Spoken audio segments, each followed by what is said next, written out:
This week, politicians across India are wooing voters in the final stretch of a massive election, the world's largest. Yeah, we're just nearing the end of a 47-day election. There's almost 970 million registered voters. That's almost 10% of the world's population. And they're spread all across the Himalayas. They're spread in distant islands and relief camps. So you have officials trekking and traveling dozens of miles, even sometimes taking helicopters to go and collect the votes of these remote citizens. And the External Affairs Minister of India has called it the, quote, largest electoral logistics exercise that this planet has ever witnessed. Karishma Mehrotra is a South Asia correspondent for The Post. She lives in Delhi. She has been tracking the various parties on the ballot in a vote that ends June 1st. And there is one clear frontrunner, Prime Minister Nerendra Modi, who is seeking a third term. So the leader of the ruling party, the Bharatiya Janata Party, the BJP, is Narendra Modi, who's been in power and the prime minister for the past decade. And he's often touted as one of the world's most popular politicians, if not at least the most strategic politician. And he has sort of become the image in many ways of the direction that India has taken. And he presents himself as sort of a saint or a godlike person in the fact that, he's a single man, he has no family, so he works all day and all night for the country. Modi has tried to fire up his base in India's Hindi-speaking heartland, where poverty is widespread. And he also has the support of upper castes, many who embrace Hindu nationalism. But Modi's platform and his right-wing party can be divisive, condemning marginalized groups, including Indian Muslims. But even as that opposition argues that Modi is a threat to India's democracy, the chances that they'll be able to block his win are low. From the newsroom of The Washington Post, this is Post Reports. I'm Martine Powers. It's Tuesday, May 28th. Today, we talk to Karishma about India's election and what's at stake for the world's largest democracy.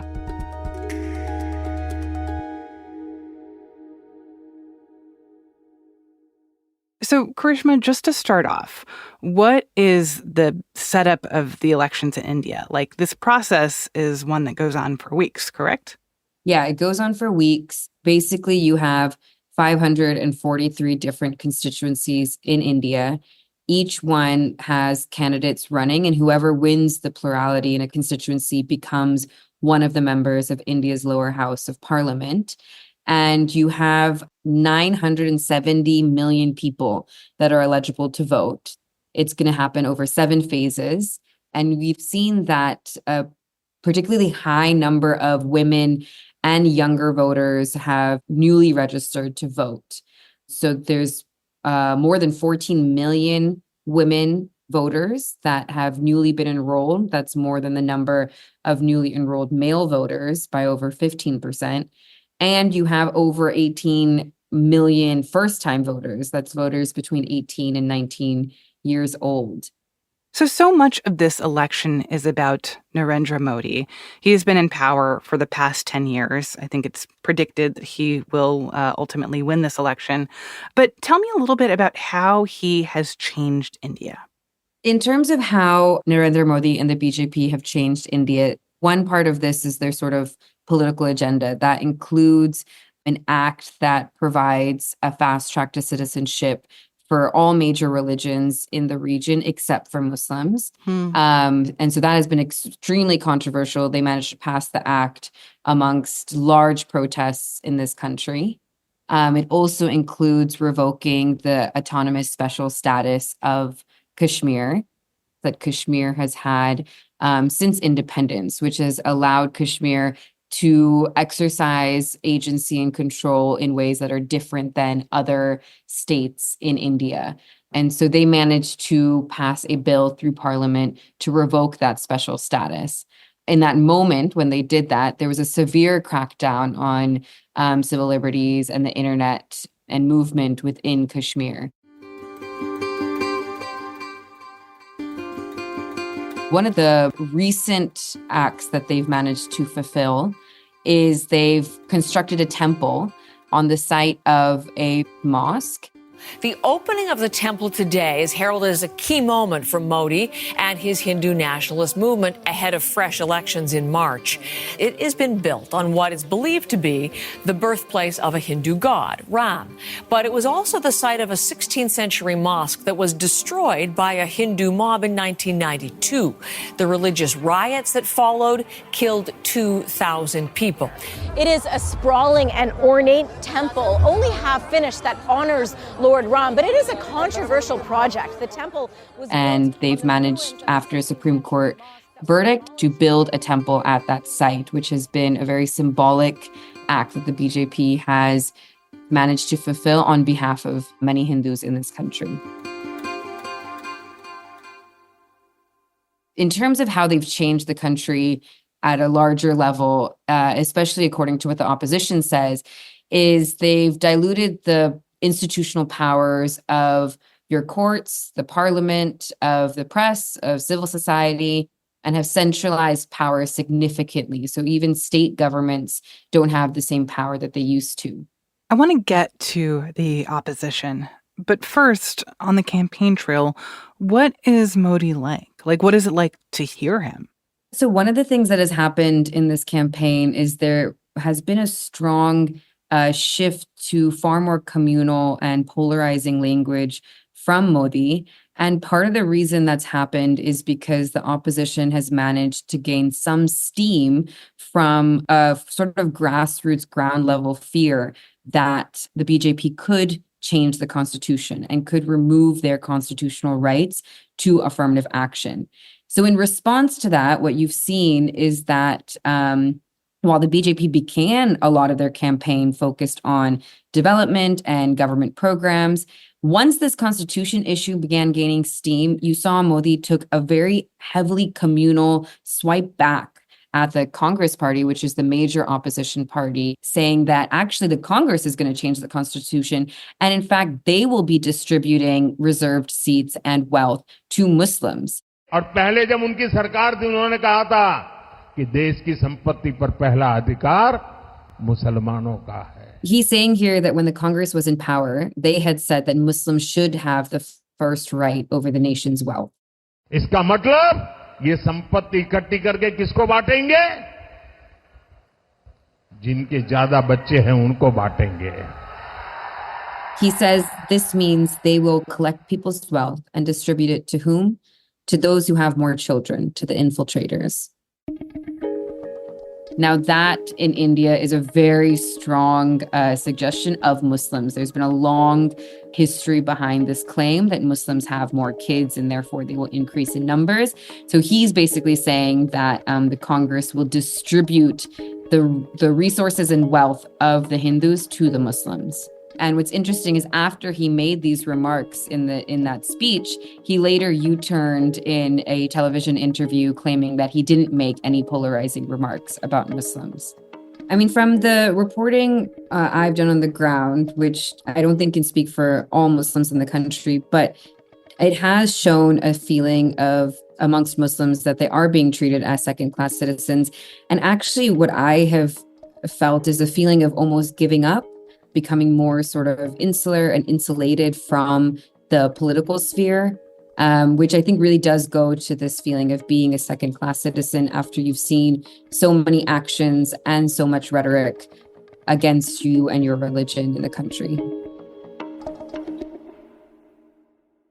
I know that this has been a concern about Modi for quite a while, how he treats Muslims in India. But what then explains why he has remained so popular?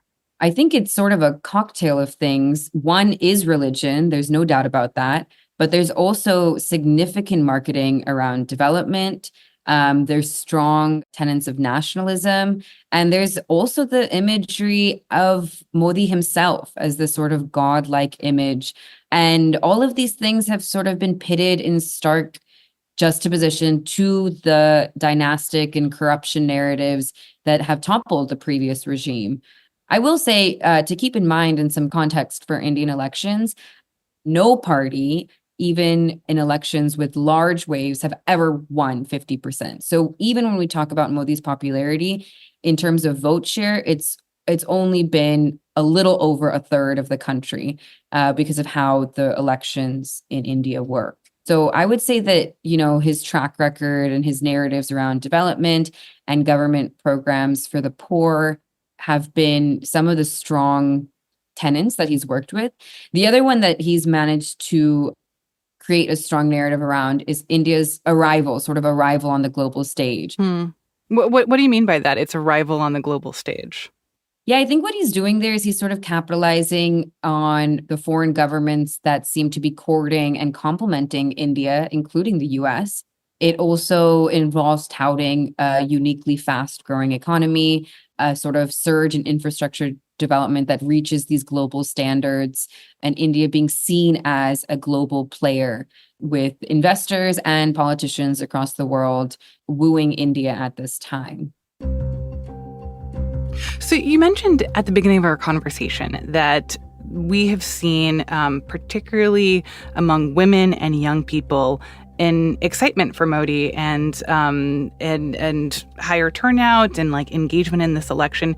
Can you talk about what's been going on that has been so appealing, especially to women? Yeah, it's a very interesting trend in India where you see in other countries that women and young people usually are less conservative. But in India, you're seeing that over the recent years, women and young people are actually giving a boost to Modi. Why women seem to be leaning slightly in the direction of Modi. One that is often traditionally talked about are these government programs and schemes that give free ration, free gas cylinders, bank accounts in the women's names. These are often targeted to women specifically. And Karishma, I know that you spoke with a woman named Prachi who talked about why she was excited to vote for Modi. Can you talk a little bit about her and your conversation? I spoke to Prachi Kanerkar. She's a 37-year-old engineering professor in Gwalior in the central state of Madhya Pradesh. And what her household represented to me was the sort of breakdown of political parties being able to woo a household as a unit, because Prachi and her husband regularly debate and fight about politics. Her husband is a very, very strong Congress supporter, whereas Prachi has always voted for Modi and for the BJP. She was really proud of the temple that I'd mentioned earlier in Ayodhya, and she likes the idea of no longer seeing India through a foreign lens, and that, we don't have to speak English anymore. We can speak Hindi, and we can embrace India without the influence of the former colonizers. ऐसी बातें निकलती है ना, अपन लोग बैठे हुए हैं 4 लोगों में, अपन बात कर रहे हैं, तो उनका अलग ओपिनियन है, हमारा अलग ओपिनियन है, वो कांग्रेस को फेवर करते हैं, हम बीजेपी को फेवर करते हैं. So here she's saying that, when we're sitting around with 4 people, with guests, the fight about politics does often come up. And my husband supports a different party. I support a different party. My husband supports Congress, and I support the BJP. और उनका कारण क्या-क्या होता है? ज़्यादातर वो क्या बात करते हैं लड़ाई में? So I asked her what is his reasoning, and what does he often bring up in their fights. लड़ाई में वो अपनी पार्टी को बेस्ट शो करते हैं, हम हमारी पार्टी को बेस्ट शो करते हैं. Here she says that he shows his party in the best light, and I show my party in the best light. After the break, we hear about India's opposition parties and how they're positioning themselves in contrast to Modi. We'll be right back.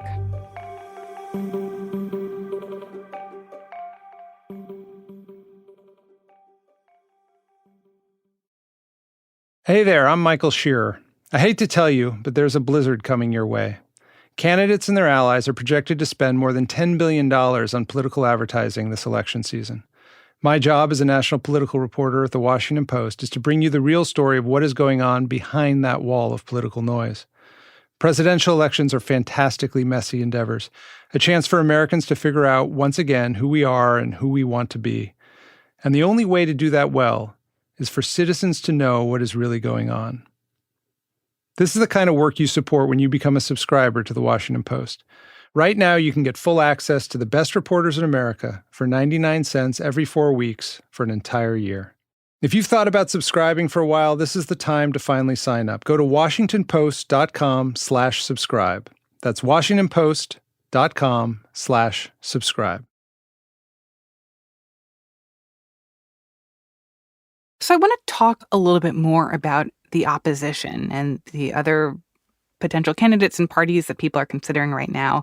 Obviously, Modi is the overwhelming favorite by many groups in this election. But what is the platform of the opposition, and why have they struggled to make gains? So the platform of the opposition is centered a lot on preserving Indian multiculturalism and secularism and the Indian democracy. And they hope to convince voters that the BJP has diluted the institutional power of courts and the parliament and will go even further and change the constitution, which would actually take away a lot of the affirmative action for marginalized castes in India. And the main opposition party is the Indian National Congress, which has seen pretty dismal political wins over the last decade. And we're seeing actually the rise of other parties in India that might be stronger buttresses against the BJP. That includes the Aam Aadmi Party, one of the fastest growing and strongest forces for the BJP to reckon with. And their national convener and the chief minister of Delhi was actually put behind bars before the election and has been released on temporary bail and has just grabbed headlines since then. And he's been pretty much at the forefront of a lot of these claims about, Modi turning India into a dictatorship, comparing Modi to Russian President Putin. And you see that a lot of the criticism about how the government has wielded its investigative agencies against their political opponents has gained some strength. And in fact, we also saw that the income department froze the bank accounts of the Congress party just weeks before the election on allegations of tax evasion. And is the concern there that that's like a politically motivated targeting? Right. Yeah. All of these are sort of being seen as politically motivated in the way that the government has been able to utilize investigation agencies against particularly political opponents. And in fact, there's been a lot of cases of them loosening the reins of those investigative agencies only when the actors then shift to the BJP camp. And so, in fact, one of the opposition lines about this was the washing machine, that, you go to the BJP side and they sort of wash away all of the cases against you. How has Modi and the BJP responded to those allegations? In terms of those allegations, Modi and the BJP have come out to say that, they're just putting those who are corrupt behind bars, and they're finally cracking down on the corruption that had plagued the country before. They claim that the courts and the investigative agencies are working independently of the political party, and that they're just taking care of the mess that was created from before they came into power. All right, so we've heard about Modi and about the BJP. Now I want to hear more about the opposition. And just to give a bit more of a sense, let's talk about this campaign rally that happened recently. The stage is set for a big combined opposition event in the city of Mumbai. Team India's show of strength at Rahul Gandhi's Yatra's closing rally is scheduled to take place in a short while from now. So this moment being described is the end of a huge trip that one of the lead opposition politicians, Rahul Gandhi, takes. And he is a prominent politician within the Indian National Congress, the largest opposition party in India, and a very important person within the opposition. But he's not the face of the opposition. And that's one of the things that people say hinders the opposition's narrative, is that they don't have a single face. But in this moment that we see here, it's sort of the first time that we're seeing opposition leaders from, dozens of parties come together and show up at a rally together when for weeks we saw that the opposition could barely agree on fundamentals because they just have such divergent ideologies. So I think this was an important moment to mark, okay, that they're starting to come together and they're starting to gather strength in a way that we hadn't really seen till then. And it's sort of a better late than never moment. The end of the Bharat Jodo Nyay Yatra has culminated here at the Shivaji Park. I want to go across now to Saurabh Bhaktania joining us from the venue. So how are people in India responding to that? Like, what kind of support has the opposition been able to get? I think up until that moment in that rally, it was very disjointed. But slowly we did start to see after that, as the opposition really tried to keep the issues local, they focused on unemployment, inflation, income and caste inequality. That sort of renewed focus did seem to have some resonance. And we are seeing that the focus on especially caste could pose a danger to the BJP's electoral successes. And some of the context there to keep in mind about Indian politics overall, especially in the North, is that, identity markers of caste and religion for the recent decades have been these two main mobilizing forces. And they're often pitted against each other. So the more that the opposition can really focus on this caste inequality or caste issues, the more danger it poses to that umbrella voting bloc of Hindus. And so that's something that we do kind of start seeing some resonance about within the opposition, especially in regards to the constitution aspect that I had mentioned earlier. And in terms of the turnout, that was also a thing that I think some have used to say that the opposition seems to be making some amount of mark in the sense that the BJP voter base might be complacent and might not be turning out to vote as much as they did in the previous election in 2019. So what is going to happen next? Like, what is your sense of how things are going to shake out in the coming weeks? Yeah, I think we have one more phase of voting on June 1st. And then that evening, we'll start to see these exit polls trickle in, which can sort of provide a direction of where the results might be. But really, we'll have to wait until June 4th as the actual votes get counted. We'll see where the votes lie, and we'll see if a government can be formed with that vote breakdown on June 4th. If there needs to be coalitions that need to be formed in order to form a government, it might take more time. But really, June 4th is the date to look out for to see how the votes end up. And if things go in the direction as they're expected to go, in which we would see Modi having a third term as prime minister, what would that mean? I mean, you've talked about how he is such a polarizing figure in India, that Hindu nationalism has been seen as anti-democratic, an attack on Muslims in India. And yet, as you say, like, Modi has really put India on the global stage in a way that it sounds like many Indians are proud of.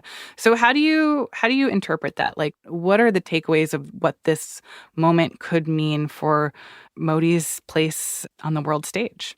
Yeah, I think it's an important question, and a lot of it rides on if the BJP comes back to power, with what mandate.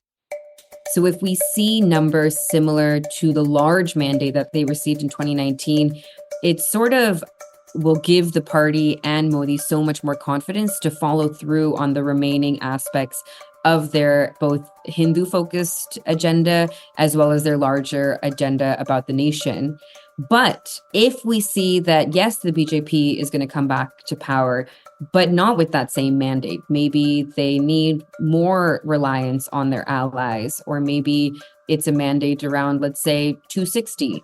So anywhere below that 2019 number would not just show that you don't have the same mandate within the BJP, it might also convey a little bit of a sheen taken off of that Modi aura. So the way in which we've seen brand Modi sort of take not just the nation, but also the world.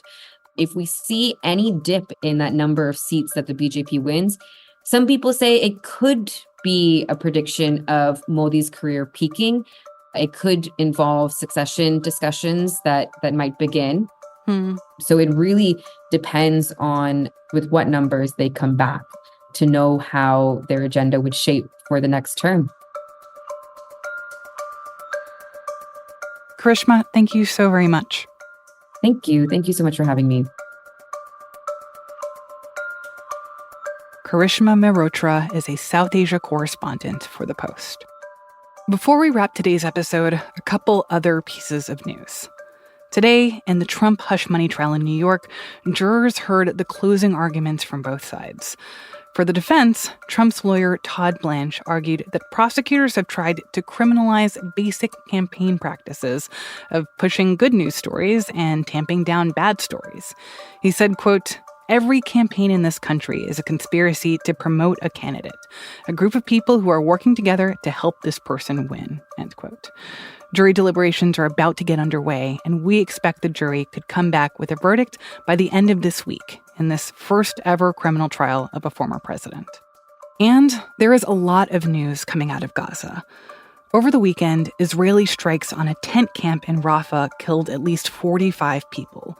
According to Palestinian authorities, this attack on Sunday hit a camp for displaced Gazans, causing horrific injuries and killing mostly women and children.